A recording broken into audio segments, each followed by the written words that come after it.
Vamos ver aqui. Pronto. Então, hoje, pessoal, nós vamos falar, né, de um segundo conteúdo, que é a história do pensamento criminológico, tá? Na aula anterior, eu não sei se vocês perceberam, né, e se vocês estão acompanhando o plano de curso, mas a gente está num vai e volta a todo momento, tá? Quando eu trabalhei com vocês os objetos de estudo da criminologia, eu já fui para a criminologia contemporânea, que foi a criminologia crítica. Na criminologia crítica, eu trabalhei um pouco do contexto do sistema prisional brasileiro, né, dentro do viés da criminologia clínica. Então, agora a gente vai voltar e fazer um passeio histórico acerca do pensamento criminológico, tá? Eu gostaria que vocês se atentassem, porque eu vou passar para vocês agora várias informações, não que nas aulas anteriores vocês não tiveram muitas informações, mas agora nós vamos tentar estabelecer aqui um parâmetro, um paradigma do pensamento criminológico com base no momento histórico que nós formos traçar. Então, o texto que eu vou trabalhar com vocês são dois textos, mas a leitura que ficou como uma condição obrigatória foi do livro do professor, tá? Luiz Flávio Gomes e Pablo de Molina, Direito Penal, Fundamento, tá? E o próprio Luiz Flávio Gomes e Pablo de Molina, ou de Molina, eles são citados no livro do professor Checaia. Então, quem leu o capítulo 2 desse livro, Nascimento da Criminologia, vai perceber que a todo momento o professor Checaia, ele vai citar e referenciar o professor Luiz Flávio Gomes e Pablo de Molina. Pablo de Molina. Eu acho que alguém está com um áudio ligado, está gerando eco aqui. Vê aí quem é que está com o áudio ligado para desligar, por favor. Bom, deixa eu só conferir quem está aqui na sala. Alain Eduardo, Ana Carolina, Ariana. Eu estou olhando quem está aqui, tá, pessoal? A Ariana acabou de entrar. Arquimedes, Bruno Henrique, ok. Cláudio Araújo, Crislaine, Elaine, Franciele, Gabriela, Henrique Lopes, Inácio, João Antônio,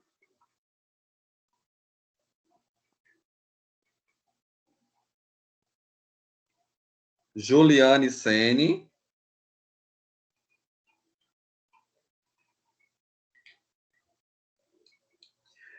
Caroline Beas dos Santos,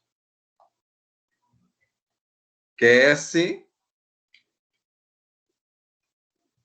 Lucas Honório, ok. Marcos Fernando,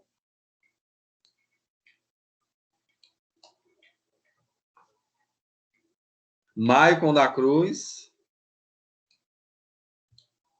Milton Ferreira, Mônica, ok. Paloma, ok. Pedro Paulo, Rafaela, Tiago, William, Clisma, Hilani, Tâmara, João Guilherme. João Guilherme foi o primeiro a entrar na sala. Gente. Ok. Gente, eu estou sentindo falta de alguns alunos. Professor, não falou meu nome, não. Oi? Não falou meu nome, não. Ah, Maiane, né? Verdade. Tatiana. Oh, Tatiana. Deixa eu ver aqui. Ok, Tatiana. Professor, Ana Carolina, o senhor também não chamou. Ana Carolina, ok.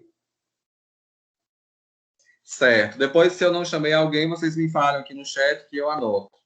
Eu estou sentindo falta de alguns alunos aqui na sala. Eu sempre observo quem está presente. Embora o AVEF vai fazer aí nessa impressão, digamos assim, do relatório, eu vou lançar no sistema lá, tá? Então, quem tiver lá no AVEF, eu vou computar. Quem não tiver, aí complica, né? Exceto aqueles alunos que estão com problema de repente, de acesso online, mas tem a possibilidade de assistir a aula gravada. Bom, pessoal, então agora nós vamos falar da história do pensamento criminológico. Eu, particularmente, gosto muito desse conteúdo, porque, na verdade, a gente vai fazer aí um passeio na história do direito, no que diz respeito ao processo criminológico.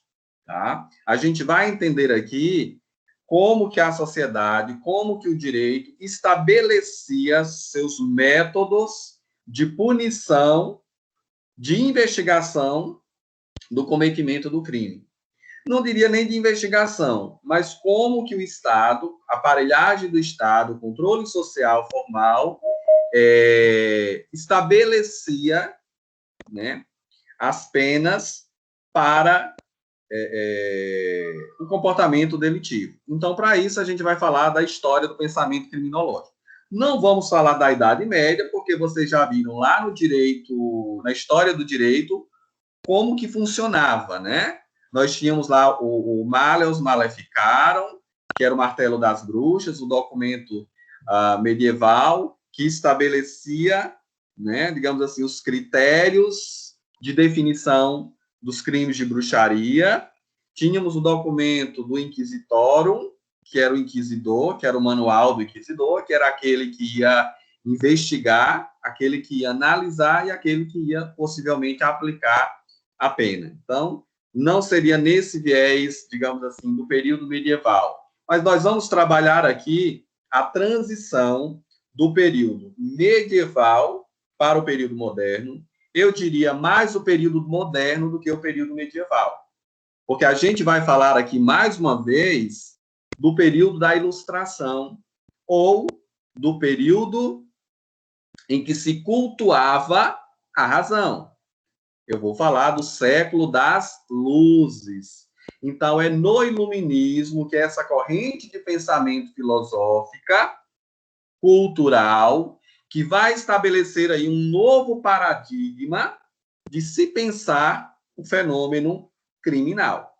Tá? A gente sabe que foi com o pensamento iluminista que a gente vai ganhar aí uma ruptura em várias áreas do conhecimento. Isso vai influenciar no comportamento humano e, sobretudo, no próprio direito. Então, falar da história do pensamento criminológico é falar do iluminismo e a influência que o iluminismo deu para o direito. Então, a gente vai falar aqui do direito moderno, a gente vai falar aqui da criminologia clássica ou tradicional no período moderno. Comecem a fazer aí anotações, porque nem tudo vai estar no slide, tá? Então, vamos lá. Esses 3 pontos vocês já conhecem. Então, agora a gente vai efetivamente fazer aí um percurso na história do pensamento criminológico, mediado por esses 3 paradigmas.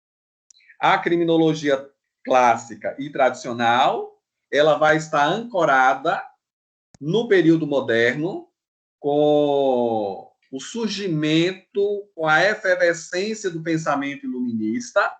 E, nesse contexto, nós vamos traçar uma discussão hoje sobre a obra dos Delitos e das Penas, do Cesare Beccaria, nós vamos observar que o Cesare Beccaria, ele foi, né, um grande pensador revolucionário, porque ele sacode todas as estruturas do sistema penal da sua época. E ele vai estabelecer aí uma discussão em relação à aplicabilidade das penas conforme os delitos cometidos. E, mais uma vez, a gente pode aqui encontrar nas entrelinhas essa questão da própria criminologia crítica, quando ele vai dizer que, muitas vezes, os ricos quase nunca são penalizados, ao passo que as pessoas de uma condição, né, de estratificação social não privilegiada são severamente punidas, né? E ele vai dizer que há necessidade de se repensar a aplicabilidade das penas. Então, se nós formos analisar bem esta obra, a gente vai encontrar elementos da criminologia contemporânea no discurso do Cesare Beccaria. Na verdade, ele estava à frente do seu tempo. Tanto é que ele rompe com todas as estruturas punitivas do Estado, ele denuncia o período inquisitorial, quando ele traz aqui um capítulo falando da Inquisição, tá? E ele vai dizer como que o Estado penalizava os criminosos. Então, nós estamos falando desse período da criminologia clássica tradicional, que está nesse contexto do pensamento iluminista. A criminologia moderna positivista, anotem aí, é o nascimento da criminologia enquanto ciência. Quando eu falo de criminologia tradicional, criminologia clássica, eu não estou falando ainda de ciência. Eu estou falando de um conhecimento pré-científico. Porque até então, ninguém havia definido nada. Ninguém havia definido o conceito de criminologia, tá? Mas os estudos de alguns iluministas, de alguns juristas, contribuíram para que a criminologia positivista estabelecesse esse conceito. Ora, o que vem antes da gente, dizia aí os positivistas, aqueles que antecederam a nós, vamos considerá-los de criminologia tradicional ou clássica, ou pensadores da criminologia tradicional ou clássica. Uma época em que a criminologia não era considerada uma ciência. A partir da criminologia positivista da escola italiana, do Lombroso, Ferri e Garofalo, nós vamos ter aí o nascimento da criminologia científica, tá? E, posteriormente, já, né, no finalzinho aí do século, em meados do século XX, pegando aí já o século XXI, nós temos a criminologia contemporânea que está consolidada, está materializada na criminologia crítica. Então, a gente não vai mais discutir aqui a criminologia crítica, haja vista que a gente fez muito bem essa discussão nas aulas anteriores. Então, vamos lá. Iniciamos agora com a criminologia tradicional ou clássica. Então, ela está consolidada nesta obra aqui dos delitos e das penas, que é, né, uma revolução na forma de punir, ou na visão, né, do Beccaria, no sentido de punir os criminosos ou os supostos criminosos. A gente sabe que o pensamento de Beccaria, ele surge mediado pela influência do pensamento iluminista, e esse pensamento iluminista a gente já discutiu em direitos humanos, a gente já discutiu em história do direito, e mais uma vez a gente está discutindo aqui em criminologia. Como eu falei para vocês, a revolução do pensamento do homem se dá pelo culto da razão. O culto da razão é colocar a racionalidade humana como centro de tudo, tá? Então, é a razão do homem que vai fazer com que ele questione, com que ele indague as estruturas. E foi isso que Beccaria fez. Motivados pelo pensamento iluminista de vários filósofos, ele escreveu esta obra dos delitos e das penas. Esta obra funciona como uma espécie de diário, funciona como uma espécie de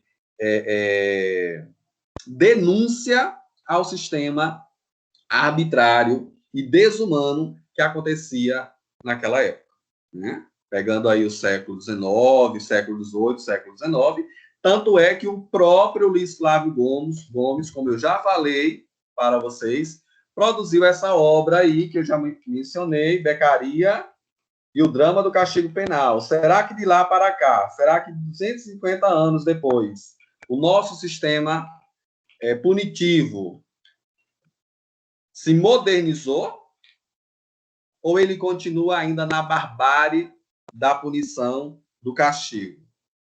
Tá? Então, são essas reflexões que nascem aí com o pensamento iluminista do Cesare Beccaria, que é um movimento intelectual e filosófico que dominou o mundo das ideias no século XVIII, e perpassando o século XIX. O século XVIII porque é o século em que ele vai, digamos assim, eclodir, surgir, né, com grande potência, com grande força, e aí outras ciências vão surgir, como a própria psicologia, a antropologia, enfim.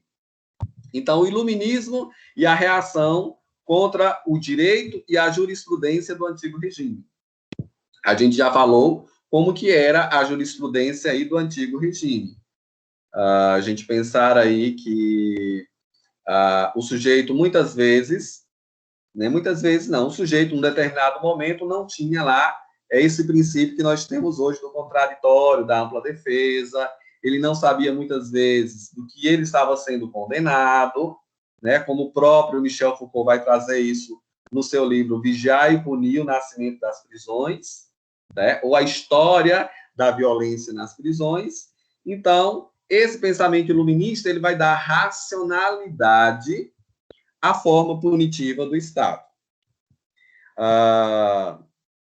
Nós temos aqui, né, essa criminologia tradicional pautada, né, nessa contrariedade do sistema, cujas leis correspondiam à única ideia de prevenção geral ou intimidação e tomavam o acusado como um mero exemplo para os demais.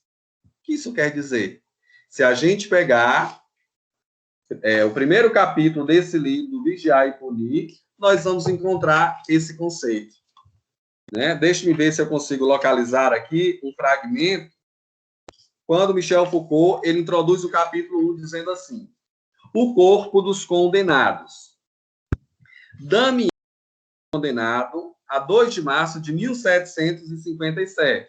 Olha só, estamos falando da metade do século XVIII. A pedir perdão publicamente diante da porta principal da igreja de Paris, aonde deveria ser levado e acompanhado numa carroça, nu, carregando uma tocha de cera acesa de 2 libras. Em seguida, na dita carroça, na praça de Greve, e sobre um patíbulo, uma espécie de palanque, que aí será erguido, atenazado, ou seja, torturado, nos mamilos, braços, coxas e barrigas das pernas, sua mão direita segurando a faca com que cometeu o dito parricídio, queimada com fogo de enxofre, e as partes em que será atenazado, torturado, se aplicarão chumbo derretido, com fogo de enxofre, e as partes em que será atenazado, se aplicarão chumbo derretido, óleo fervente, piche em fogo, cera e enxofre derretidos conjuntamente, e a seguir seu corpo será puxado e desmembrado por 4 cavalos e seus membros, e corpo consumidos ao fogo, reduzido a cinzas, e suas cinzas lançadas ao vento. Gente, essa narração, essa descrição dessa tortura, dessa forma punitiva do Estado, no século XVIII, mostra justamente e revela essa denúncia do Cesare Beccaria. As pessoas eram condenadas como uma espécie de exemplo, para mostrar para a sociedade que quem mandava ali era o Estado. Por mais que o sujeito, muitas vezes, não tivesse cometido o crime, mas sob ele incorresse uma suspeita, o Estado teria aí, digamos assim, possibilidades de punir esse sujeito, já que alguns princípios que nós temos hoje não existiam naquela época. Por isso que lá no pensamento iluminista a gente tem a divisão dos três poderes, do executivo, do legislativo e do judiciário, para dar racionalidade ao direito, né? Para que o direito fosse mais coerente, racional, humano, justo. Então, é nessa perspectiva que o Cesare Beccaria vai romper, pegando essa transição do período medieval, que era a forma punitiva do Estado, chegando à Idade Moderna, quando nós temos aí o surgimento do culto à razão, com o pensamento dos iluministas. Então, vejam que a denúncia do Cesare Beccaria é em relação a esse processo penal, que era arbitrário, secreto. Tá vendo? Porque secreto, muitas vezes o sujeito nem sabia qual era a pena que incorria a ele, ou qual era o crime que supostamente ele cometeu. Era inquisitorial, você já conhece todo esse processo inquisitorial que a gente estudou, ou pelo menos a gente sinalizou lá em História do Direito, alguns pontos da Inquisição, baseado na confissão. Olha só, confissão e outros elementos. Na verdade, a confissão não é mais a rainha das provas. Por que o sujeito, nesse período da Idade Média para a transição da Idade Moderna, ele confessava a autoria do crime?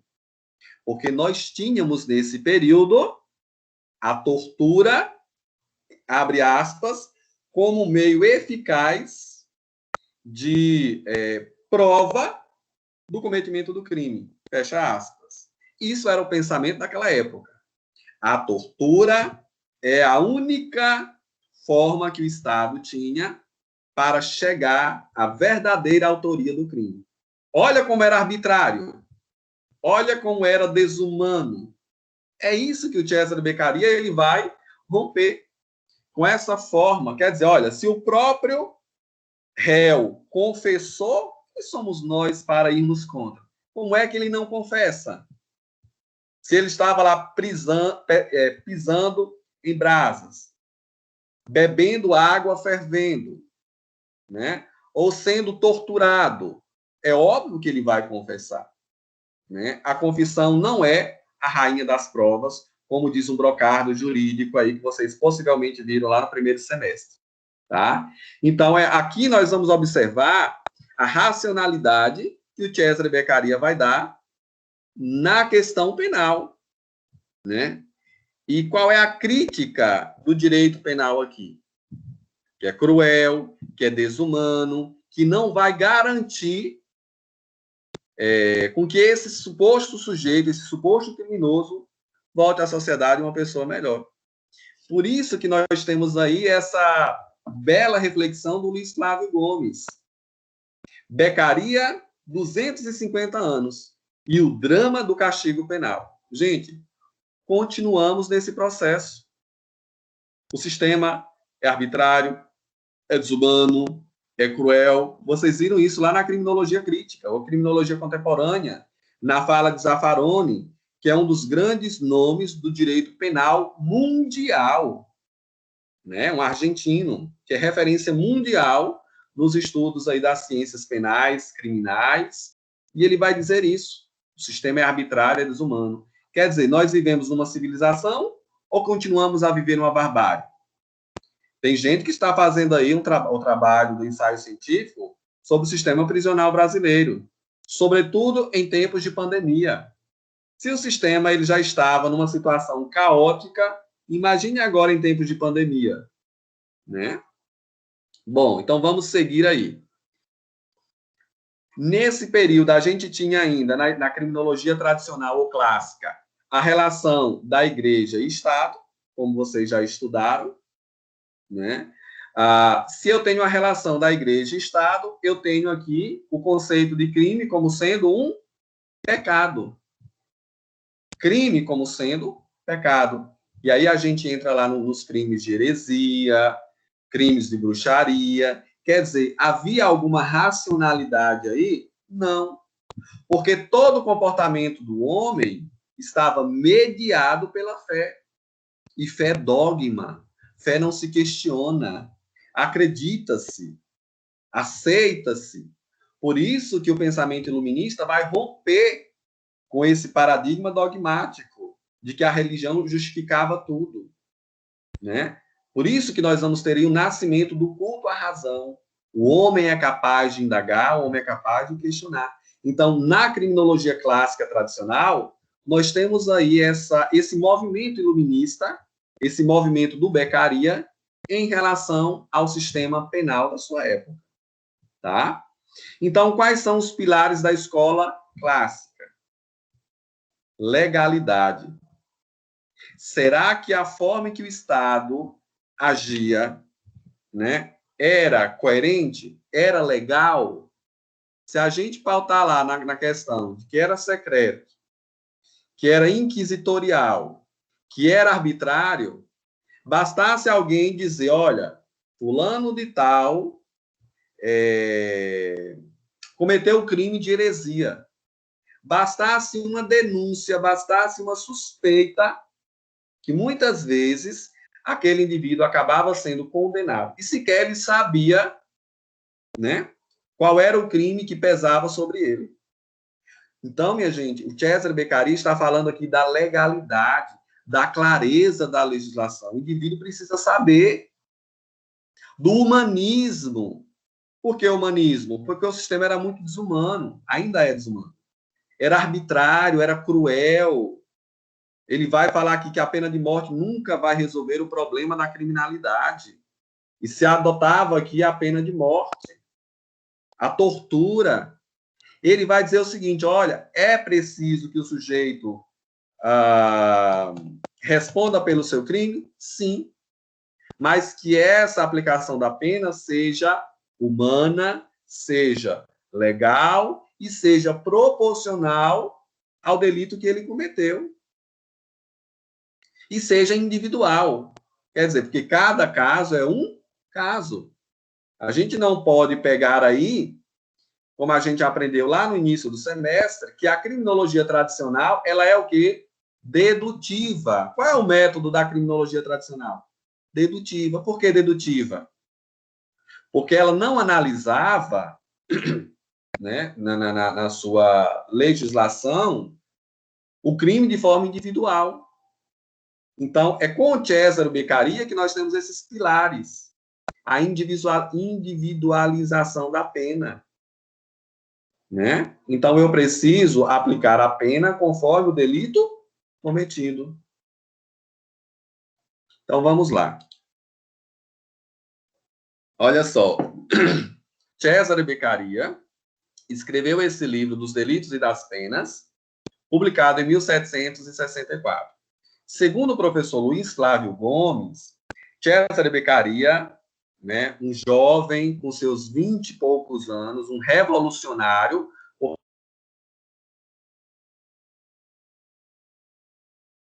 né, esse pensamento que predominava na época, do Montesquieu, John Locke, Rousseau, Voltaire, Diderot, e tantos outros nomes, né, iluministas, e ele, influenciado por esse pensamento iluminista, ele começou a questionar e a interrogar o sistema penal da sua época.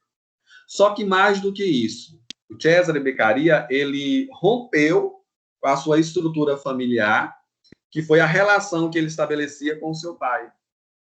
Pertencente à nobreza, como vocês vão encontrar aí, como ele pertencia à nobreza, ele já tinha privilégio. Mas com o desentendimento do pai, Cesare Beccaria ele foi preso. Mas foi preso porque o pai queria dar uma lição no filho. E qual foi a justificativa? Segundo o professor Luiz Flávio Gomes, Beccaria se relacionou com uma mulher que não era do agrado do pai. E essa mulher, possivelmente, ela não respeitasse aí, o filho.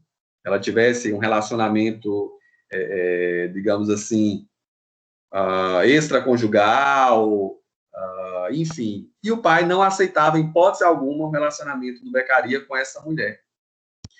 Como Cesare Beccaria resolveu não obedecer ao pai, o pai maquinou a própria prisão do filho.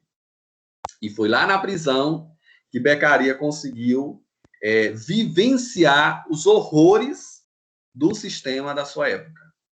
Lá ele conseguiu presenciar como que o sistema, de fato, funcionava.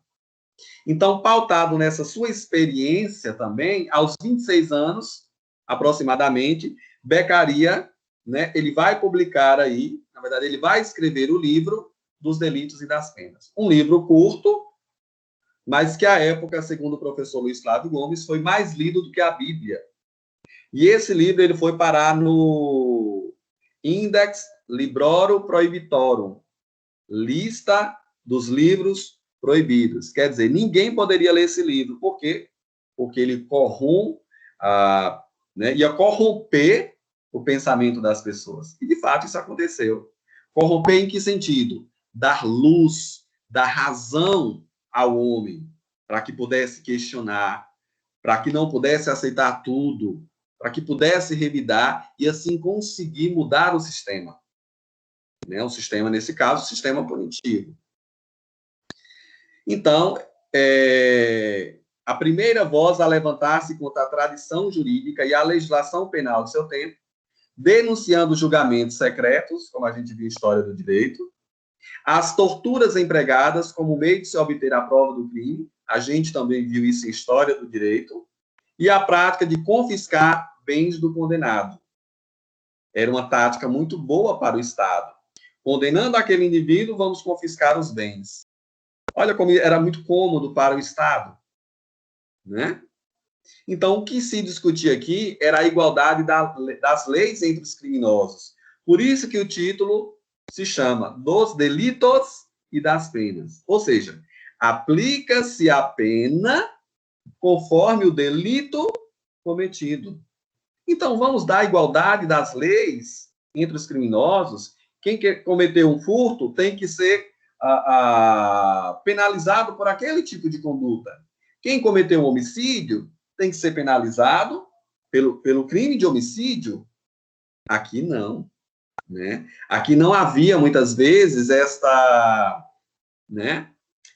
individualidade, essa peculiaridade da conduta. Tá? Então, todas as pessoas eram jogadas também no mesmo espaço, o que não é diferente de hoje, né?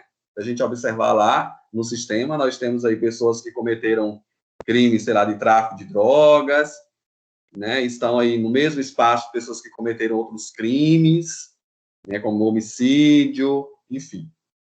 Então, vamos lá.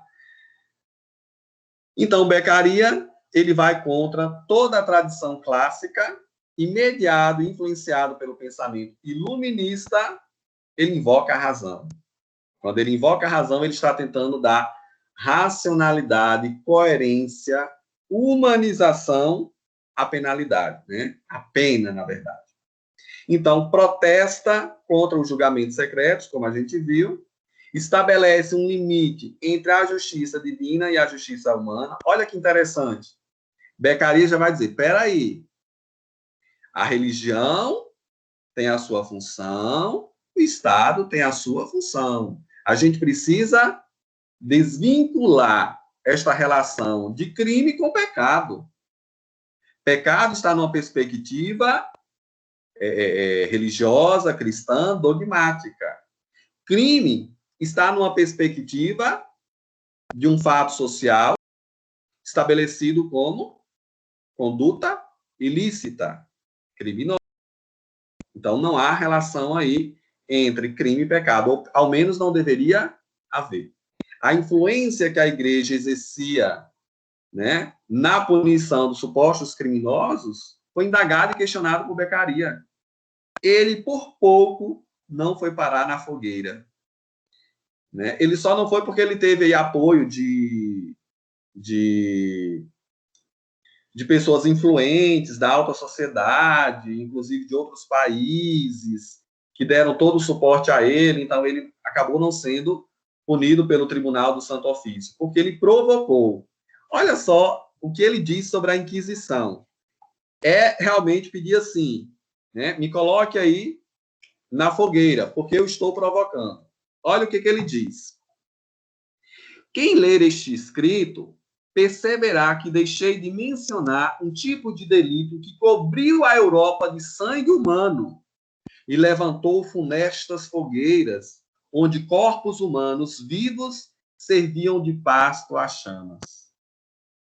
Era um alegre espetáculo e uma grata harmonia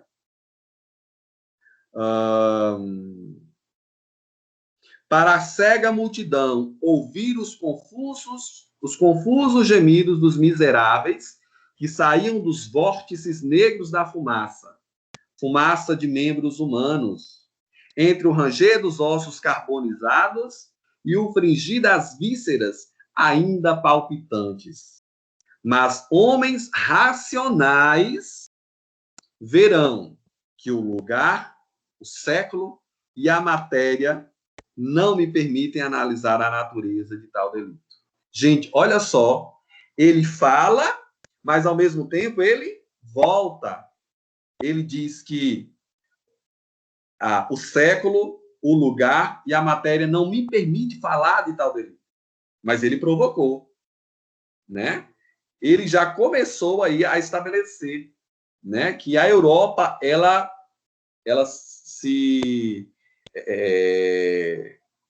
ela trouxe aí como caráter punitivo, né, as fogueiras, o sangue humano, os corpos ainda em chamas, sendo carbonizados.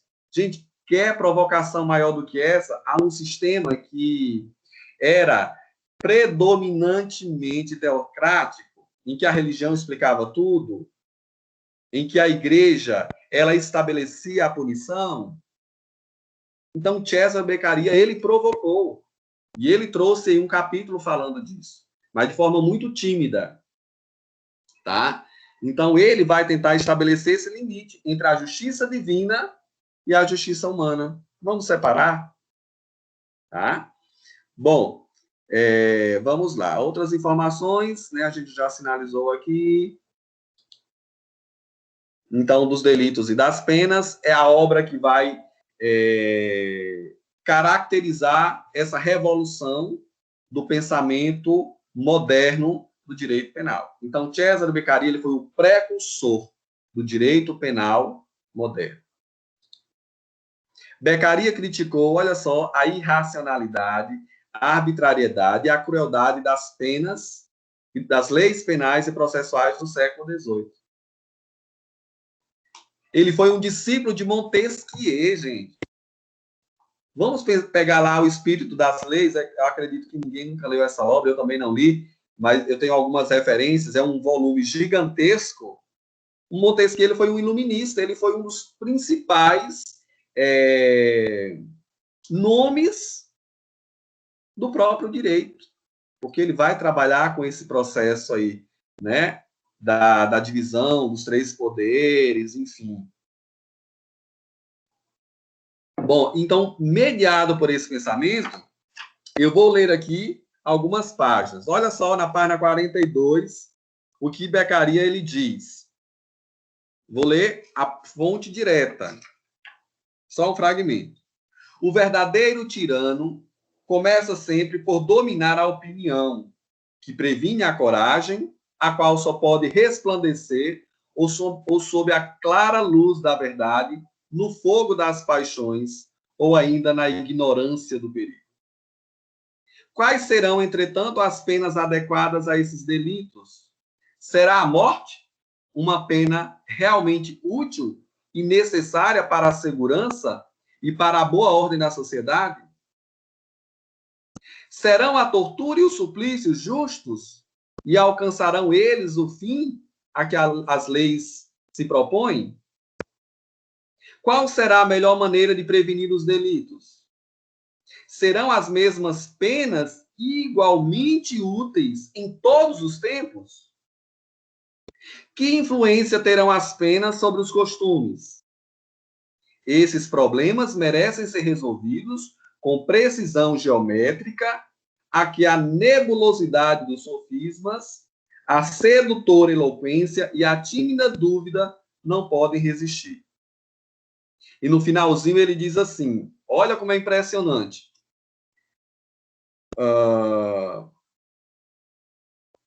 Se eu tivesse contribuído para arrancar dos espasmos e das vascas da morte algumas vítimas infelizes da tirania e da ignorância, não menos fatal, as bênçãos e as lágrimas, mesmo as de um só inocente, nos transportes da alegria, me consolariam do desprezo dos homens.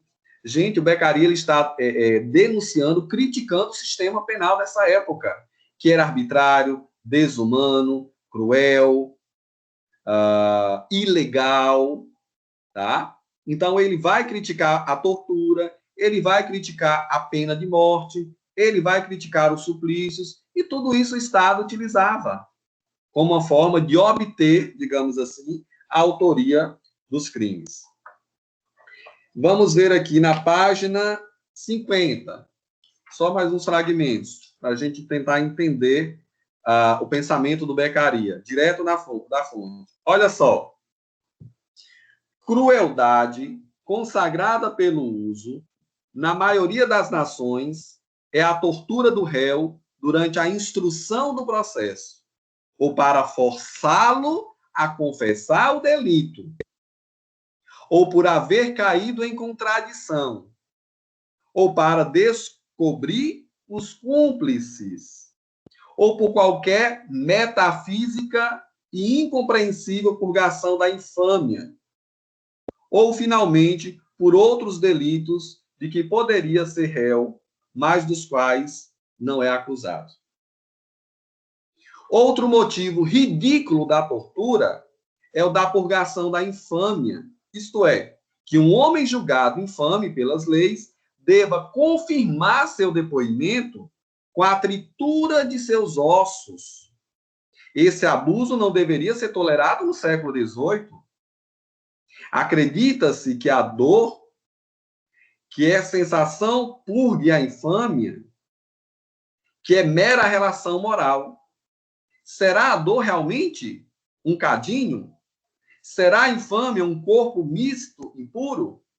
Não é difícil remontar às origens dessas leis ridículas, pois os próprios absurdos adotados por uma nação inteira sempre têm alguma relação com outras ideias comuns e respeitadas pela própria nação. Gente, olha a forma como o Beccaria ele se manifesta. Numa linguagem direta, numa linguagem provocativa e numa linguagem realmente persuasiva de dizer vamos acabar com esse sistema. Né? É como se nós disséssemos aqui, ele foi um comunista do direito. Né? Enfim, mas vamos lá. Aqui a gente tem algumas outras ideias, né? O próprio contrato social, a gente já falou em outras aulas, o contrato social vai estabelecer aí essa relação, né, do Estado com a sociedade, né? E que essa pena que o Estado apresenta dentro do seu ius puniendi seja uma pena racional, humana e legal, né? A gente tem aqui o ideário iluminista, como eu falei para vocês, que está pautado, né, nessa questão aí da racionalidade, do culto da razão, da retirada do homem dessa ignorância, né, do próprio Estado sair desse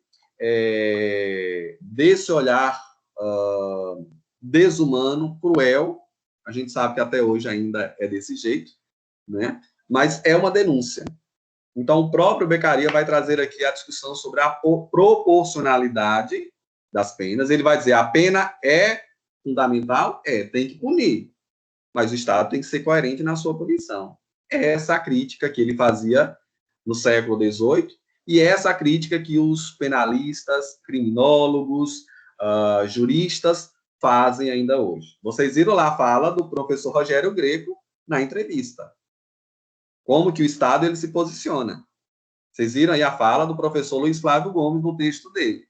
Vocês viram a fala do Checaira. Quer dizer, Ainda hoje se critica esse sistema. Infelizmente, a gente não tem ainda uma... Nós temos a lei de execução penal, né, que vai dar, digamos assim, uma especificidade maior aos direitos e garantias aí dos presos, mas na prática, a gente não vai conseguir visualizar isso, né? Então, era esse sistema, minha gente, que o Beccaria, na criminologia clássica tradicional, criticava.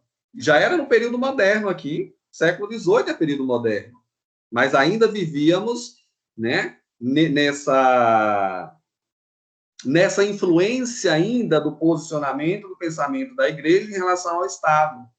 Crime de heresia, crime de bruxaria, crime ser considerado pecado, tá? E todo pecador e todo criminoso tinha se associado ao demônio, e essa associação ao demônio tem que ser combatida, né? Então, essas imagens ilustram a denúncia do Cesare Beccaria. Será que a tortura é um elemento eficaz? Será que, por meio da tortura, o indivíduo realmente vai confessar a autoria?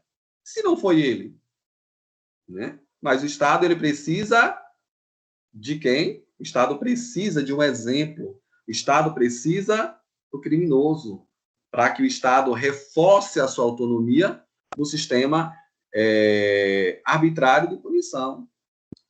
Então, esses instrumentos todos aí foram utilizados nesse período, né? A gente já até falou em outras aulas. Como é que o sujeito não vai, pessoal, confessar um crime? Como é que ele não vai ser um delator aqui? Como é que ele não vai, supostamente, apresentar aí os seus cúmplices? Quer dizer, ele precisa falar alguma coisa, ele precisa dar uma resposta para o Estado. Ele precisa responder aquilo que o Estado quer ouvir, tá? Então, nesse sistema, ninguém ficaria de fora, né? Aqui a mulher, no esmaga 6, isso numa perspectiva mais do crime de bruxaria. A Inquisição, nós tivemos aí várias figuras que foram condenadas à Inquisição, né? Por esse culto à razão, por contrariar o pensamento dogmático, eclesiástico, ao pensamento da igreja, que era o pensamento que dominava naquela época, né? Então, a Inquisição era um tribunal eclesiástico legal, utilizado tanto pela igreja quanto pelo Estado, para supostamente punir os criminosos. Então, essa crítica que o Beccaria vai fazer, da tritura dos ossos, da fumaça, dos corpos carbonizados, né? Então, felizmente, Beccaria não parou na fogueira, né? Dadas as suas influências, não só no que diz respeito à posição social, mas as influências no sentido de pensamento, né? Então, qual era a política criminal em Beccaria? Que as leis fossem claras e simples, que as leis elas fossem objetivas, que elas fossem legais, né? Se o sujeito não sabe nem qual é o crime que incorre a ele, isso não é legal, né? Então, por isso que o Beccaria ele critica o antigo regime. Predomínio da liberdade e da razão sobre o obscurantismo, que alguns historiadores vão dizer que é o período ainda das trevas. Por que é o período das trevas? Porque não se questionava, não se indagava, e todos aqueles que questionassem, indagassem, eles seriam punidos, né, pelo crime aí, muitas vezes, de heresia, né, ou da própria desobediência, né, ao Estado, à igreja, enfim. Recompensas ao cidadão honesto, olha só, recompensar o cidadão honesto. Elevação dos níveis culturais e educacionais do povo. Gente, olha que tópico interessante. O Cesare Beccaria, que já estava à frente do seu tempo, ele está falando do controle social informal. A gente precisa investir na educação, a gente precisa investir na cultura. Quando se investe na educação, quando se investe na cultura, a gente está afastando o indivíduo da criminalidade. A gente está afastando o indivíduo, né, desses comportamentos delitivos. O Beccaria já falava isso no seu livro. Olha a frase dele, né? O Beccaria nesse livro. Finalmente, o meio mais seguro, mas mais difícil meio de evitar os delitos é aperfeiçoar a educação. Gente, essa fala do Beccaria é tão presente hoje, tão presente, que a gente fica a pensar, por que a educação não é uma prioridade no país? Por que os professores ainda são mal remunerados? Por que as escolas estão sucateadas? Por que políticos desviam dinheiro da merenda pública? Ou da merenda escolar, perdão? Dinheiro, né, que deveria ser investido na educação. Beccaria já falava isso. Se a educação não for prioridade no país, nós teremos sérios problemas com a delinquência. É o controle social informal, é a prevenção primária aqui. A gente tem que pensar antes que o delito ocorra. Porque se o delito acontece, agora o Estado, no seu controle social formal, vai ter que agir. A gente não quer acionar o Estado, porque a gente precisa acreditar no controle social informal. Por isso que eu falei para vocês que o principal objeto de estudo da criminologia é o controle social. Porque se ele funciona, nós vamos ter aí redução do crime, nós vamos ter aí problemas mínimos de vítimas, nós vamos ter problemas aí mínimos de criminoso. Agora, se o controle social não funciona, se a família não consegue estabelecer uma estrutura familiar, uma educação, se a escola não é prioridade no país, se não se investe na cultura do país, nós teremos sérios problemas lá na frente. Então, não adianta resolver o problema criminal no grito, no desespero, né? Que a gente não vai conseguir aí resolver a base, aquilo que a gente chamava, né, de criminogênese. Aí nós temos os iluministas, né? Olha só, o espírito das leis, pela divisão dos poderes, pela abolição das penas desmedidas da tortura. O Cesare Beccaria, ele bebeu dessa fonte, ele foi lá em Montesquieu, no espírito das leis, ele se incorporou no pensamento de Montesquieu, né? Tanto é que eu citei alguns fragmentos aqui da obra, ele denunciando a tortura, a pena de morte. A gente precisa de pena humana, a gente precisa da legalidade da pena, a gente precisa de leis claras e objetivas, tá? A prevenção do delito, né, olha só, deve ocupar o primeiro lugar na política criminal. Gente, que frase fantástica. A prevenção do delito, a gente quer prevenir. A gente não quer punir. A gente quer prevenir, para a gente não chegar a essa punição, né? Então, a política criminal mais eficaz é a prevenção. E qual é a prevenção? É investir na educação, na cultura, né? Investir, né, na própria infraestrutura de uma cidade, é dar dignidade humana às pessoas. Olha só, manifestou o partidário convicto do princípio da legalidade, portanto, restrito ao arbítrio judicial, ou seja, o juiz deve ser escravo da lei, não dos seus pensamentos, tá? Não daquela sentença que muitas vezes era resultado, né, de todo um processo investigativo secreto. O juiz, ele tem que ser escravo da lei. O juiz deve obedecer à lei. Olha só que interessante. E a pena deve ser proporcional e útil. Olha só, dos delitos e das penas. Proporcionalidade. A utilidade da pena, ele está dizendo. O Beccaria não está dizendo que a pena não é útil. Ela é útil, desde que ela seja aplicada de forma, né, justa. Olha só, ele está bebendo aí no pensamento dos iluministas. Montesquieu, Voltaire. Olha que interessante. Castigai, mas castigai utilmente. Anotem aí, utilitarismo da pena. Vamos pensar no nosso sistema. Será que a pena que o Estado aplica hoje, ela é útil? Quando a gente fala de utilidade, é no sentido da reabilitação, da ressocialização. Pensemos lá no documentário, ônibus 174, quando as crianças iam para aquele sistema antigo que chamava FEBEM. As medidas que o Estado adotava ali conseguia dar utilidade? Não. As medidas socioeducativas, elas não eram úteis. Por quê? Porque elas eram arbitrárias, elas eram desumanas, e obviamente que a gente não vai conseguir recuperar o indivíduo. Num período pretérito se falava de reformar o indivíduo, como se ele tivesse um defeito, né? Então, castigai, mas castigai utilmente. A pena ela tem que ser útil.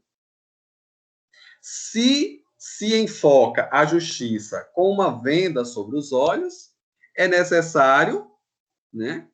Aqui não dá para ler a tarjazinha, né? Mas aqui a gente pode pensar nessa questão da imparcialidade da justiça. A gente pode pensar aí, né? Que a justiça, ela deveria ser cega. Essa venda foi colocada no século XVI para falar aí que a justiça é cega, ela não vai observar aí a individualidade, a particularidade de ninguém. A justiça nunca foi cega, minha gente. A justiça, ela vê como ninguém. Infelizmente, ela vai observar as peculiaridades aí, infelizmente. É só a gente observar aí o nosso direito como um todo. Claro, nós não vamos generalizar, mas a gente observa aí muita desumanidade. Quando a criminologia crítica vai dizer que uma parcela da população que comete crime quase nunca é penalizada, né? Bom, vamos lá. O homem é naturalmente bom, olha só, sendo a sociedade que o perverte. O homem nasce bom, mas a sociedade o corrompe. Não é assim que a gente vai pensar na criminologia? Ninguém nasce bandido, se constrói bandido, se aprende a criminalidade, tá? Numa perspectiva predominante, né? Não excluindo aqui o aspecto biológico, de caráter, tá? Mas o aspecto que predomina é o meio. O criminoso é um rebelde, malfeitor e traidor à pátria, pois deixa de ser membro dela ao violar as leis. Aqui a gente pensa no contrato social. A lei é esse contrato e a gente deve obedecer.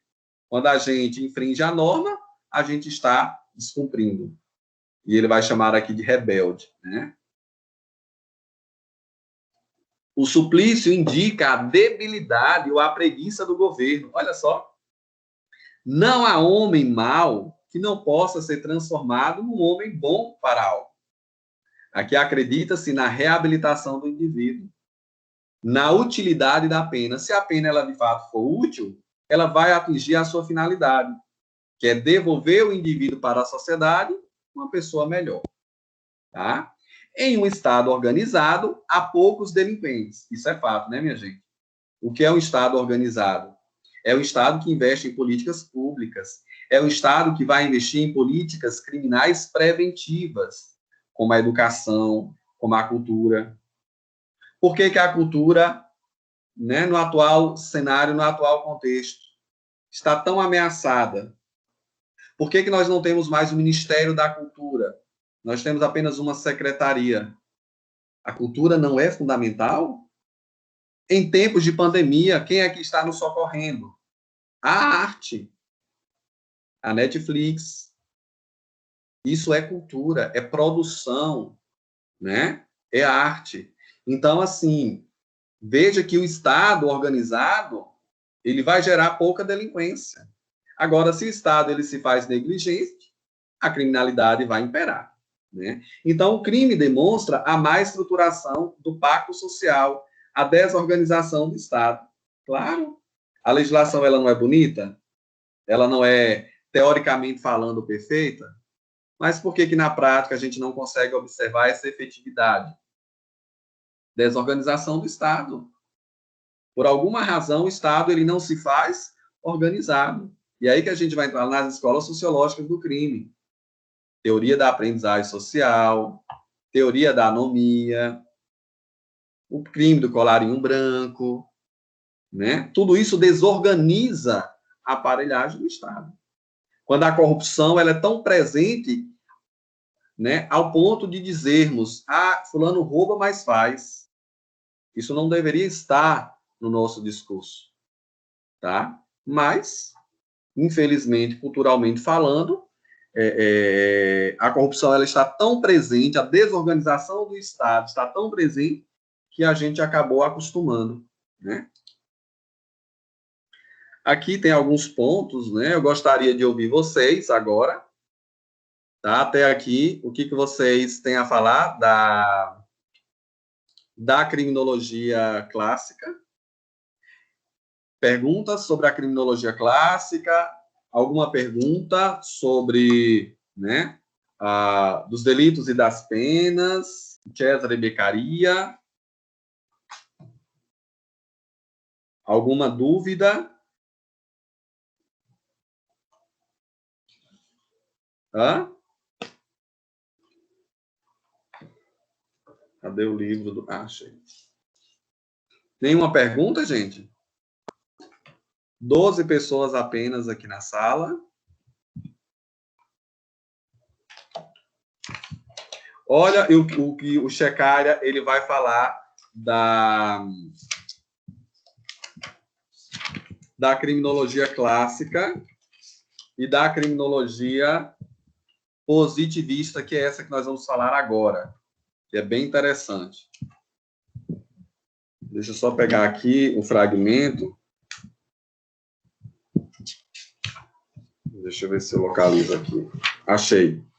Na página 72 do texto do segundo capítulo do Checaria, ele diz assim: a escola clássica, que é essa que nós estamos falando, que é a criminologia tradicional, a escola clássica enraiza suas ideias exclusivamente na razão iluminista, a gente viu agora, iluminista, e a escola positiva, que é essa que nós vamos estudar, na exacerbação da razão confirmada por meio da experimentação, que já entra na etiologia do crime. Os clássicos, anotem aí, por favor, que vocês não têm a apostila. Anotem esse fragmento. Os clássicos focaram seus olhares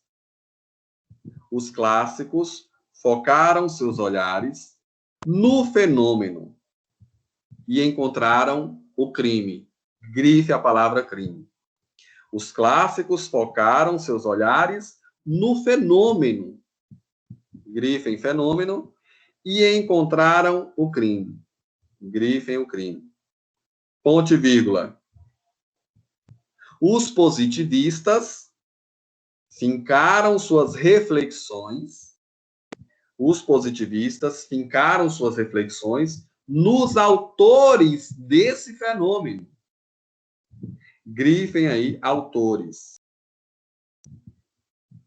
Os positivistas fincaram suas reflexões nos autores desse fenômeno, vírgula, encontrando o criminoso. Gente, olha que relação interessante. A escola clássica, o período clássico, pensava apenas em quê aí? No crime. No crime. No fenômeno. Enquanto que os positivistas pensaram no criminoso. O que levou o criminoso ao cometimento do crime? É aí que nasce a segunda obra da nossa discussão. Cadê?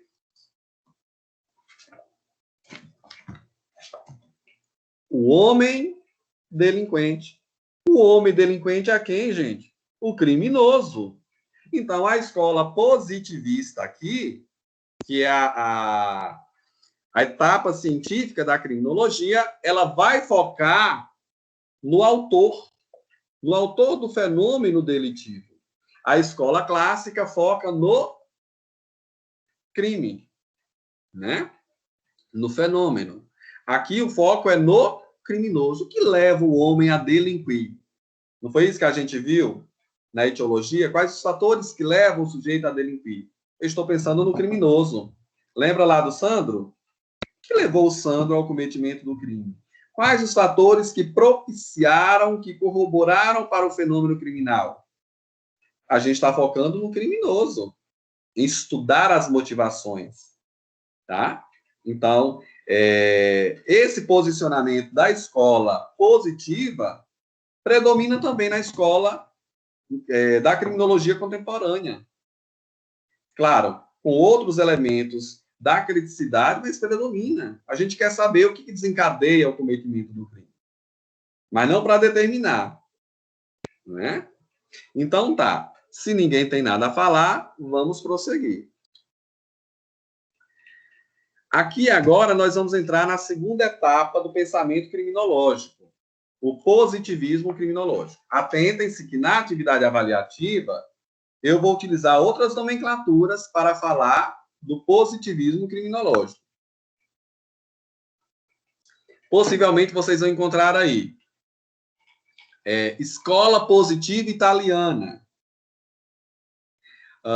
etapa científica da criminologia, criminologia moderna ou criminologia positivista. Eu estou falando desse momento aqui, o positivismo criminológico. O que significa positivismo? Vem da ideia de Augusto Comte mesmo. Positivar é dar validade à ciência. Somente e tão somente por meio da ciência que nós vamos chegar a uma resposta objetiva.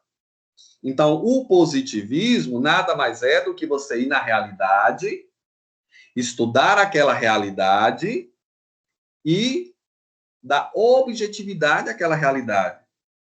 Quando a gente fala assim, é uma ideia positivada, é uma ideia reconhecida como única, tá?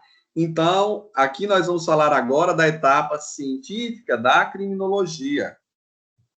A escola positiva italiana, que, segundo alguns autores, nascem com a publicação do livro O Homem Delinquente. O Homem Delinquente foi publicado em 1876, na segunda metade do século XIX. Olha só, na metade do século XIX. Cesare Beccaria publicou o livro dos Delitos e das Penas em 1764, metade do século XVIII. Metade do século XIX. Nós estamos agora numa outra visão do crime e do criminoso, tá? Enquanto o foco na escola clássica era o crime, tá? Dos delitos e das penas, agora o foco aqui é no criminoso. O homem delinquente é o criminoso, tá? Então vamos lá. A característica diferencial do positivismo criminológico reside no método. Como assim, professor, no método? O método aqui era o quê? Dedutivo. O que é dedutivo? O que é que o Beccaria queria? Individualidade da pena. Para que cada pessoa pudesse, né, ter a aplicabilidade da pena conforme o delito que aquela pessoa cometeu. Mas aqui, até então, como que o Estado ele agia? De forma... Qual era o método? O método dedutivo. O que é o método dedutivo? É geral. Eu não vou olhar, né, a especificidade do criminoso. Eu quero saber do fenômeno. Eu quero saber que houve um crime.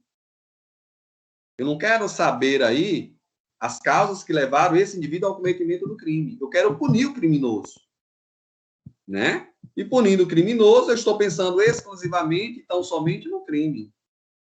Aqui não.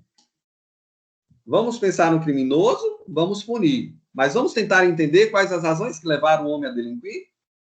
Então tá, é aqui que nasce a criminologia científica. Segundo o professor Checaira, não há, digamos assim, um período exato para dizer que a criminologia científica, ela efetivamente surge com Lombroso, com a publicação do livro O Homem Delinquente. Porque anterior a Lombroso, outros estudos foram desenvolvidos na Alemanha, foram desenvolvidos na Bélgica, foram desenvolvidos na Inglaterra, e vários estudiosos já estudavam a antropometria do criminoso, né? Ou já estudava a frenologia do criminoso, a anatomia do criminoso. Mas por que Lombroso leva a fama? Se outros autores também publicaram, né? Porque nós vamos ver aqui a intensidade com que Lombroso fez a sua pesquisa. Lombroso, ele dedicou toda a sua vida a essa pesquisa. Ainda que a gente perceba que a pesquisa dele depois é refutada, é arbitrária demais, mas ele fez ciência. E a gente sabe que a verdade, ela não é absoluta, a verdade, ela é relativa. Mas naquela época ele fez ciência e naquela época ele definiu o criminoso. Numa perspectiva biológica, mas ele definiu. Ele foi lá no cárcere, ele estudou não sei quantos mil criminosos, estudou, né, a face de cada um e foi catalogando. Tanto é que em Turim, na Itália, tem o Museu de Antropologia Criminal.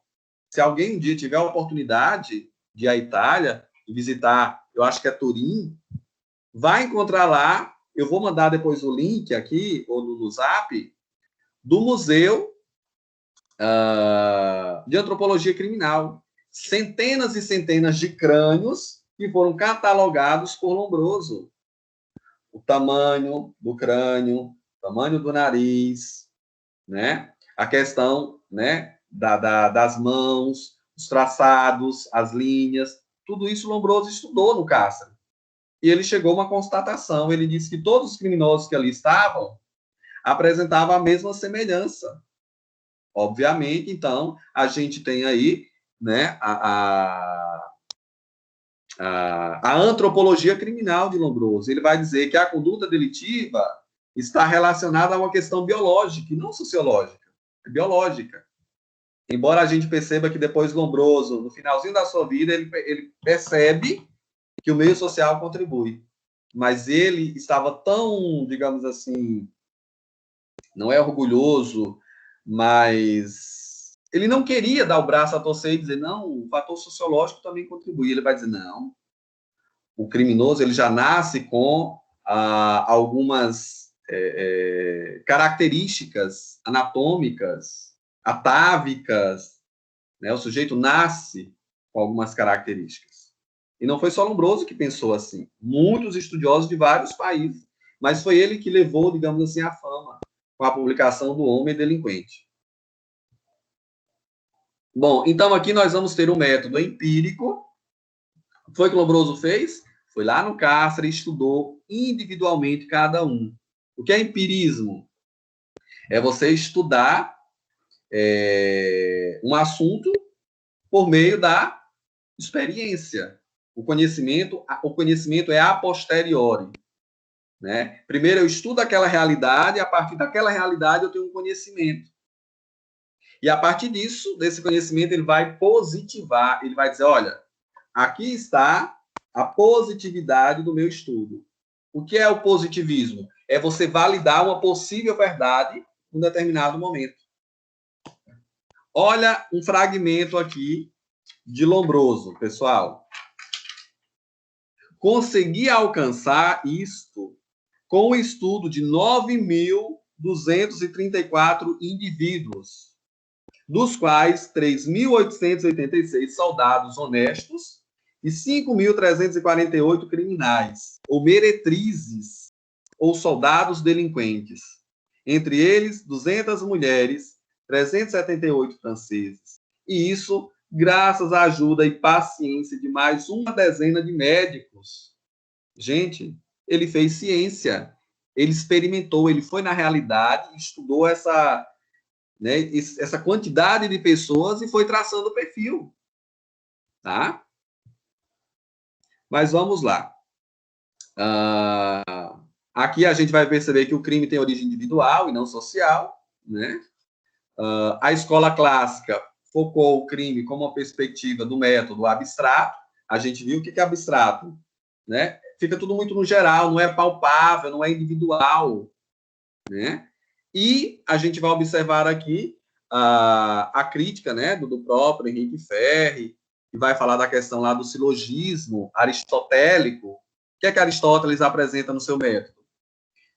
Todo homem é mortal, Pedro é homem, logo Pedro é mortal. Não, como é que a gente vai partir do abstrato, do geral? Vamos partir do concreto, do empírico, do observável, do experimental. É assim que nasce a escola positiva, né?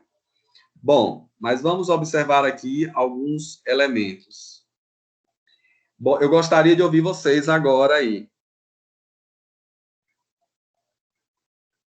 Lucas, alguma colocação, Lucas? Não, professor. Eu estou compreendendo tudo que o senhor está falando. Gente, alguém poderia dialogar comigo, porque eu estou falando sozinho aqui. Está uma coisa muito estranha. Ninguém tem nada a perguntar, a contribuir, a falar. Professor, já que eu queria perguntar uma coisa. Esse estudo do Lombroso, é Lombroso, né? Lombroso. Lombroso. Eu posso dizer que ele foi um estudo determinista? Sim, Porque... totalmente determinista. A escola positivista, ela é determinista. Ótimo você ter lembrado, Lucas. Anotem aí. A escola positivista, ela é determinista, porque ela trabalha com causas. E Lombroso vai dizer, olha, não, o criminoso tem uma anatomia, e ele não muda esse discurso. Ele vai dizer, tá vendo esse sujeito que eu estudei aqui no cárcere? Isso aí já estava pré-determinado ao cometimento do crime, dadas as características. É determinismo, sim. E é esse determinismo que a gente tem que abolir da criminologia contemporânea. A gente tem esses resquícios de dizer que a pobreza determina a conduta delitiva, que a raça determina a conduta delitiva, né? A gente acaba sendo determinista em alguns momentos. Ótima observação. O que mais?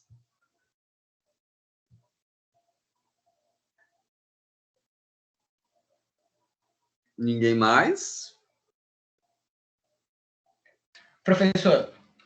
Oi. Nessa época também o iluminismo ainda afetava em alguns pensamentos ou ele parou de afetar? Não, a gente vai observar que, claro, o iluminismo ele ganha força no século XVIII, né, com aquele pensamento que a gente já trouxe aqui do Montesquieu, do Voltaire, do próprio Beccaria, né, com os delitos dos delitos e das penas. Então, é no século XVIII que essas ideias elas entram em, digamos assim, em efervescência, né, elas se desenvolvem, elas se eclodem. Mas é no século XIX que elas vão ganhar também, né, mais validade. Século XIX que algumas ciências elas vão se constituir como ciências, né? Quer dizer, algumas áreas do conhecimento vão se constituir como ciência, porque a gente já consegue se desvincular ainda daquele pensamento teocrático, de que o pensamento religioso dogmático está tentando justificar as ações ou está tentando aplicar aí sanções para indivíduos que supostamente cometeram crimes, né? Então, no século XIX, essas ideias influenciaram e influenciam até hoje, Lucas. Se a gente pensar, o nosso pensamento, né, que a gente fala do culto da razão, está mediado, moldado pelo pensamento iluminista. O pensamento iluminista continua presente hoje. Na nossa forma de falar, na nossa forma de argumentar, de se posicionar, de estabelecer, digamos assim, um discurso muitas vezes contrário àquilo que está estabelecido como verdade. A própria ciência ela é relativa. Se é relativa porque o objetivo dela é questionar. E ninguém melhor que questionar do que os iluministas, né? Então, as verdades hoje elas são relativas. Então, conforme a sociedade ela vai mudando, conforme a sociedade ela vai evoluindo, o direito vai mudando. Olha a questão do crime de sedução. Seduzir mulher honesta. Imagina o que era seduzir mulher honesta? Mulher virgem. né? E quer dizer, aquela que não era virgem era a mulher perdida. Ela estava, digamos assim, condenada pela sociedade. Olha a concepção. Olha a concepção do que é verdade, do que é paradigma. Os valores vão mudando. As verdades vão mudando. Isso é resultado do pensamento iluminista, que não estabelece uma verdade estática. Ela é dinâmica, né? Então, eu acredito que, né, o pensamento iluminista vai nos acompanhar, né, por gerações e gerações, a não ser que a gente volte, a não ser que a gente regrida em alguns aspectos, como a gente observa, né, em algumas situações. Olha a questão da cristofobia. Desde quando os cristãos foram perseguidos? Os cristãos perseguiram, se a gente for pensar nessas questões, né, relativas, né, quando a gente fala de cristofobia, a gente está falando de que alguém está perseguindo os cristãos, não. Os cristãos que catequizaram os índios, os cristãos que mudaram a forma de pensar dos negros, e aí vem a questão lá do sincretismo religioso, né? Se a gente for pensar na forma como a gente pensa a sociedade, né? Colocando a questão aí do teocêntrico, né? Se a gente pega lá, a religiosidade, ela estava predominando no direito medieval. Aqui a gente observa que alguns aspectos, parece que a gente está também voltando a alguns desses elementos, né? Quando a gente tenta justificar tudo em nome da fé. Eu preciso colocar um ministro que seja severamente religioso, né? Aí Beccaria está dizendo, vamos separar o que é humano do divino, né? Não vamos transformar o direito, né, numa assembleia religiosa. Não seria mais ou menos isso, né, que a gente está discutindo aqui.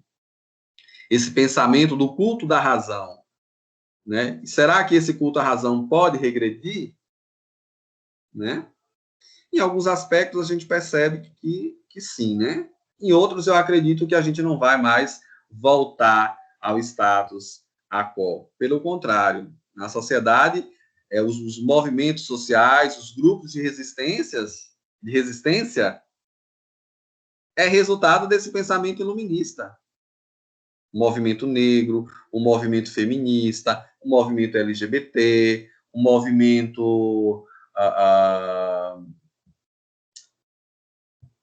eu não diria assim, indígena, eu acredito que sim, o movimento indígena. Quer dizer, há vários segmentos sociais que têm as suas associações, que têm as suas organizações e que são vozes de resistência. E essas vozes de resistências, elas têm toda essa característica do pensamento iluminista, de não aceitar aquilo como sendo, né, um paradigma.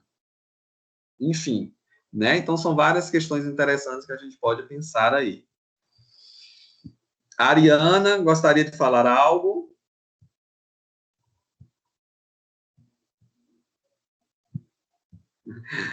Não?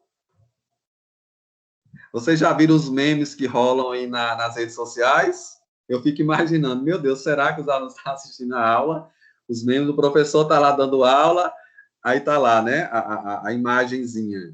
Antes, o professor questionava o celular na sala de aula. Hoje, o celular é a ferramenta fundamental para as aulas online, né? Quer dizer, rolam vários memes aí nessas questões. O professor está aqui ministrando aula. Fulano, será que fulano está aí? Cicrano, será que Cicrano está aí? Né? Mas, enfim. Alguém gostaria de falar? Poliana? Paloma? Oi, professor. Diga.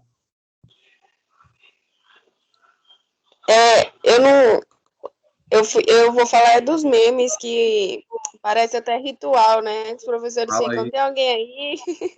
Tem alguém aí? Tem alguém aí? Eu estou me sentindo num filme de terror. Tem alguém aí? Alguém me escuta? Eu estou me Ei, sentindo na professor, masmorra aqui do Becaria, gente. Vamos falar, pelo amor de Deus. Vamos perguntar. não, professor, porque a aula é bem completa, tem Mas poucas eu coisas fico, a contribuir, entendeu? mas eu fico preocupado. Vamos A gente está participar, aqui. vamos falar alguma coisa. Eu me sinto tão sozinho. Eu estou me sentindo Becaria aqui na masmorra lá do século XVIII. Né? Tem alguém aí? Alguém me escuta? Socorro! Né? Gente, então olha só, na próxima aula a gente vai dar sequência. Na verdade, a próxima aula vai ser o quê? Gravada? Não, vamos à aula online, porque como teve feriado segunda e terça, então senão eu vou me perder com as outras turmas. Então, na próxima semana, aula online também. Aí na outra a gente regulariza a aula gravada, porque como segunda e terça nós não tivemos aula, e aí vai ficar meio complicado para poder acompanhar com as outras turmas. Então, na próxima aula, a gente vai falar da escola positiva italiana, pegando aí a referência da fala de Enrico Ferri, que ele vai introduzir a sociologia criminal, tá? Claro que a gente ainda vai falar de Lombroso, tem alguns slides aqui bem interessantes, né? Olha só, Lombroso, esse é o Lombroso. Olha que frase que nos provoca uma reflexão. Ao ver o crânio do salteador Vilela, Vilela foi um criminoso que está descrito nessa obra. Ao ver o crânio do salteador Vilela, percebi subitamente, iluminado como uma imensa planície sob o céu em fogo, a natureza do criminoso. Aí eu faço uma intertextualidade ou uma paródia com o Espírito Santo. É como se o sujeito recebesse ali o Espírito Santo e ele tivesse uma revelação sobre aquele fenômeno. Olha o que Lombroso está dizendo. Bastou observar o crânio do Vilela no cárcere que eu não precisei falar mais nada. Eu encontrei a natureza do criminoso. É a antropologia criminal. Tá? Vocês sabiam que o crânio de Lombroso, a cabeça de Lombroso, ficou no museu? Né? Eu não sei se ainda está, eu teria que fazer uma pesquisa. Deixa eu só pegar aqui. Depois eu vou mostrar isso para vocês. Aqui, ó. A cabeça. Tudo isso aqui está no Museu de Antropologia Criminal em Turim, na Itália. Deixa eu ver se eu acho aqui. Aqui, ó. Lombroso. Uma cabeça no pote de vidro. É Lombroso, minha gente. Imagine aí, ele era tão apaixonado pela antropologia criminal que ele disse, não, quando eu morrer, pode colocar a minha cabeça num repositório, num vidro de conservante e deixe lá, né, como exposição. Eu vou verificar se essa cabeça do Lombroso ainda está lá, com certeza, né? Então, ele não como é que se diz? Ele não autorizaria, né, esse episódio, né, se não fosse ficar lá no museu. Então, eu vou disponibilizar para vocês um videozinho sobre o Museu de Lombroso, né? Olha só. Tá bem conservada essa cabeça dele. Tá.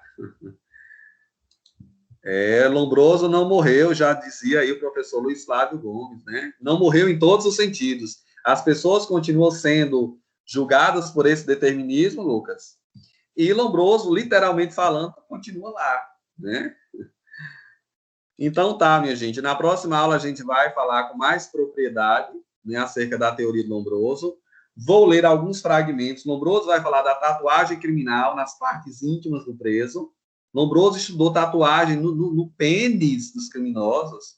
E vocês, pasmem, o que ele encontrou nessas tatuagens. Na próxima aula eu vou ler alguns fragmentos aqui, né, Lombroso falando das tatuagens nas partes íntimas dos criminosos. Eu não sei como ele conseguiu fazer isso, né? Possivelmente, né, no criminoso que já havia, né, vindo a óbito, enfim. Né? Mas, na próxima aula, eu vou ler alguns fragmentos e vocês vão entender aí como ele era tão apaixonado por essa teoria da antropologia criminal que ele não conseguiu enxergar outra teoria. E aí o genro dele, o Henrique Ferri, vai dizer, nananina, não, bro. A partir de agora, eu vou seguidor da sociologia criminal. A antropologia criminal, ela não é uma característica predominante para estabelecer a conduta delitiva de alguém. Tá? Então, na próxima aula, a gente vai dar sequência a partir desse slide. Ok?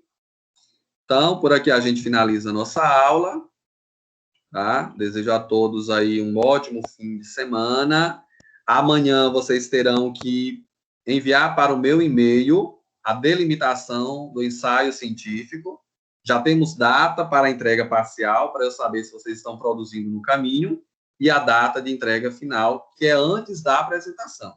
No dia da apresentação, todo mundo vai ligar a cam, todo mundo vai ligar o áudio, todo mundo aí vai falar com propriedade e fundamentação sobre o assunto que se propõe a trabalhar aqui no viés da criminologia. Tá bom? Então, por aqui eu encerro a aula. Então, bom descanso a todos, minha gente. Valeu, professor. Tchau, Boa noite, professor. boa noite. Boa noite, professor.